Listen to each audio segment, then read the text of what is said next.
Sir రీసెంట్‌గా మనకు ఇంతకుముందు ఎన్టీఆర్ గారికి, అలాగే బాలయ్య బాబు గారికి కొన్ని వివాదాలు ఏర్పడ్డాయి. అయితే మన బాలయ్య బాబు గారికి పద్మశ్రీ అవార్డ్ వచ్చిన తర్వాత హ్మ్. ట్విట్టర్‌లో మన ఎన్టీఆర్ గారు శుభాకాంక్షలు అని చెప్పి చెప్పారు. సో, హ్మ్. వీళ్ళిద్దరికి ఇప్పుడు వివాదాలు ఎళ్ళినట్లేనా ఇక? లేనట్టుగా అక్కడ చెప్పట్లేదే. వాళ్ళకి యాక్చువల్‌గా జూనియర్ ఎన్టీఆర్ ఎప్పటినుంచో కూడా భరతనాట్యం అయి నేర్చుకుంటూ ఒక కన్నడ ఆవిడకి, వాళ్ళ ఫాదర్‌కి, హరికృష్ణ గారికి పుట్టిన అబ్బాయి. చాలా బాగా టాలెంటెడ్‌గా నేర్చుకుని అతని టాలెంట్ తోటే ఎన్టీ రామారావు గారు కార్డ్‌ని ఉపయోగించుకున్నాడు. గ్రాండ్ హ్మ్. సన్ కాబట్టి. హరికృష్ణ హ్మ్. గారు పుడితే గ్రాండ్ సన్నే కదా! హ్మ్. అది వాళ్ళు ఒప్పుకోలేకపోయారు. చంద్రబాబు నాయుడు గారు ప్లస్ అందరూ. అతను ఏదో పొలిటికల్‌గా అతనికున్న సినిమా ఇమేజ్‌ని వాడుకోవడం తప్పితే అతను కరివేపాకులాగానే చూశారు. అది అందరికి తెలుసది. హ్మ్. జూనియర్ ఎన్టీఆర్ కాకపోతే అతను బాగా ఎదిగిపోయాడు ఒక హీరోగా. హ్మ్. ఎదిగిపోవడంతోటి 70, 80 కోట్లు కూడా ఇచ్చే లెవెల్‌కి వెళ్ళిపోయాడు. ఇక ఆల్ ఇండియాలో బాగా తెలిసిన వ్యక్తులు ఎవరు? జూనియర్ ఎన్టీఆర్, హ్మ్. ఇప్పుడు బన్నీ, ప్రభాస్ అండ్ ఆల్సో రామ్ చరణ్ హ్మ్. విత్ ఆర్ఆర్ఆర్ కదా! అది మన తెలుగు సినిమా పరిశ్రమకి ఒక గర్వకారణం. బాలకృష్ణ ఈ సినిమా తర్వాత ఎవరు నెక్స్ట్ మళ్ళీ ఇంకొక బోయపాటి సినిమా వల్లనే అతను ఎదిగాడు. మళ్ళీ అతని సినిమా అఖండ 2 వల్ల పాన్ ఇండియా అవ్వచ్చు. హ్మ్. అదంతా చిరంజీవి ఆల్రెడీ మెగాస్టార్ ఒక లెవెల్‌లో ఉన్నాడు. అతను ఇది అదే ఇది మన యొక్క స్టార్ వార్స్‌లో స్టార్స్‌లో ఉన్న వాళ్ళ యొక్క స్టేటస్ కోస్. హ్మ్. సో, జూనియర్ ఎన్టీఆర్‌కి ఏంటంటే చాలా అపోజిషన్. ఫ్యామిలీలోనే చాలా ఎంతగా అపోజిషన్ అంటే వాళ్ళు ఇతన్ని ఒక ఫ్యామిలీ మెంబర్‌గా చూడలేదు. చాలా ఇన్సల్ట్ చేశారు. కొన్ని కొన్ని పెళ్ళిళ్ళకి పిలవకపోవడం. ఎప్పుడు ఎప్పుడు పిలిచారు? క్యాంపెయినింగ్ లాస్ట్ బిఫోర్ ఎలక్షన్ క్యాంపెయినింగ్‌కి వెళ్ళి యాక్సిడెంట్ కూడా అయింది అతనికి. ఇన్ని చేసాడు కానీ చాలామంది అతను శ్రేయోభిలాషులు జగన్ పక్కన ఉన్నారు. కొడాలి నాని అని చాలా చాలా మంది ఉన్నారు. వాళ్ళు ఇతనికి ఇచ్చిన అడ్వైజ్ ఏంటంటే వీళ్ళు నిన్ను వాడుకొని వదిలేస్తారు అని అందరూ చెప్పడం వలన అతను కూడా గమనించడం వలన అతను కొంచెం దూరంగా జరిగాడు. మేము కూడా ఇందులో చెప్పాం. నువ్వు ఎక్కువ పాలిటిక్స్‌లో రాకు. మంచి భవిష్యత్తు ఉంది నీకు. You are going to grow as one of the super star hmm. From south India. అంచేత ఇందులో ఉండి గానీ ఎందుకు పాలిటిక్స్ అని చెప్పి ఇండైరెక్ట్‌గా నేను I can only tell over మా వీడియోస్‌లోనే చెప్పగలను కాబట్టి చెప్పాను. హ్మ్. అలా చాలామంది చెప్పుంటారేమో కూడాను. సో, అతను ఆ విధంగానే పాలిటిక్స్‌కొచ్చే ఉద్దేశం లేదు.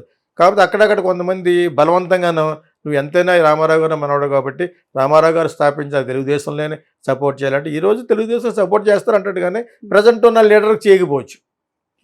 అలా గ్రాండ్ ఫాదర్ కదా ఎందుకు అనుకుంటాడు? వాళ్ళ గ్రాండ్ ఫాదర్ గురించే వాళ్ళ గ్రాండ్ ఫాదరే ఇతన్ని రికగ్నైజ్ చేయడానికి 11 సంవత్సరాలు పట్టిందట. హ్మ్. ఆ గ్రాండ్ ఫాదర్‌కి పుట్టిన కొడుకులాగా. చాలా కష్టపడి, చాలా ఇన్సల్ట్‌లు భరించి పైకొచ్చిన వాడు ఎప్పుడు కూడా పడిపోడు. చిరంజీవిలాగా. హ్మ్. చిరంజీవి కింద నుంచి వెళ్ళాడు కదా! అందుకనే పడిపోడు. ఆ విధంగానే ఇతను కూడా రామారావు గారు కార్డుంటూ, రామారావు గారు మనవడు అనిపించుకొని, రామారావు గారి పోలికలతో పుడుతూ అంత కష్టపడ్డాడు. అంత కష్ట నష్టాలు భరించాడు. హ్మ్. అందుకనే ఈ రోజున ఈ takes more than Balayya. Balayya మీద కోపమే కదా నాకు బాగా ఫ్రెండ్ కూడా. హ్మ్. కాకపోతే అప్పుడక్కడ వాగుతాడు కాబట్టి ఆ మాటల గురించి మాట్లాడతాను నేను. అంతే తప్పితే మేము ఇద్దరం కలిసి ఒక సినిమా చేసాం. 'జనని జనంభూమి' అని చెప్పేసి. ఎవరి మీద కోపం ఉండదు నాకు. కాకపోతే కొన్ని కొన్ని తెలియలుగా మాట్లాడతానమాట. So, junior NTR takes more than Balayya. Hmm. ఎవరికెంత మార్కెట్ ఉందో అంతే ఇస్తారు కదా! అవును. అతను pan India. Balayya pan India కాదు. అవుతాడు బహుశా. ఇటు అఖండ కూడా అక్కడ డబ్బిచ్చేసి చాలామంది చూసి లైక్ చేశారు. కానీ ఇప్పుడు ఈ సినిమాని మేబీ ఒకేసారి సైమల్టేనియస్‌గా ఇండియా అంతా రిలీజ్ చేయొచ్చు. దాంతోటి బాలయ్య కూడా ఈ become pan India star where that movie is going to release all over the world.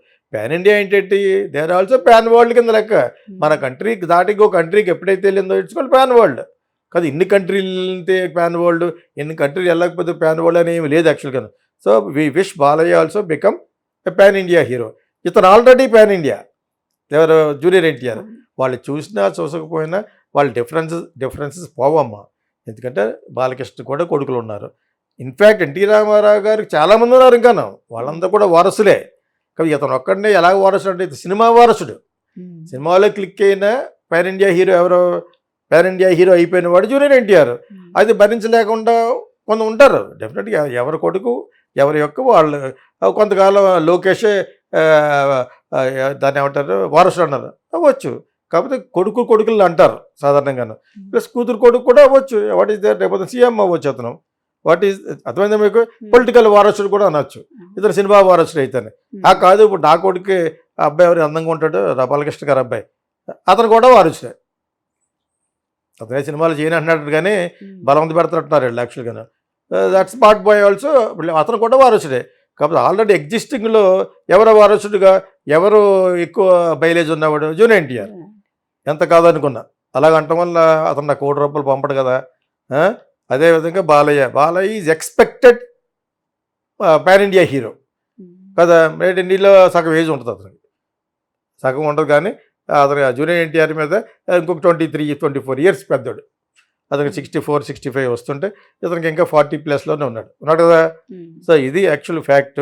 కాబట్టి వీళ్ళిద్దరు కలిసిపోయారు అనేది అది దట్ ఈస్ ఇంపాసిబుల్. కలిసేదో డిప్లొమాటిక్గా మాట్లాడుకుంటా. డిప్లొమాటిక్గా మాట్లాడితే నువ్వు జూనియర్ ఎన్టీఆర్ని వెళ్ళాలి ఆహాకి పిలిచారా? ఆహాకి అన్స్టాపబుల్కి జూనియర్ ఎన్టీఆర్ని పిలిచారా? ఎందుకు వెళ్ళలేదు? That it self proves. మీరే అర్థం చేసుకోండి. ప్రజలకు వదిలేశారు. అది కొసమేరు ఉంటుంది అనమాట. అది అలాగా అన్స్టాపబుల్కి పిలవబడి అది పెద్ద స్టార్ కదా అతను. జూనియర్ ఎన్టీఆర్ ఎంత 70-80 కోట్లు తీసుకుంటే అతను. సో అదంతా ఒక డిప్లొమాటిక్ డ్రామా.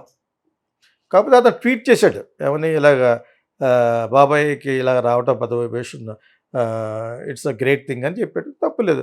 దానికి అతను రెస్పాండ్ అయ్యాడు లేదనేది నాకు తెలియదు. మరి నేను జనరల్గా ఎక్స్ వాడను, ఇక్కడే వాగుతున్నాం, మళ్ళీ అక్కడ కూడా ఎందుకు అని చెప్పి వాగను. అర్థమైందా? 2 చోట్ల వాగితే సమాధానం చెప్పలేం.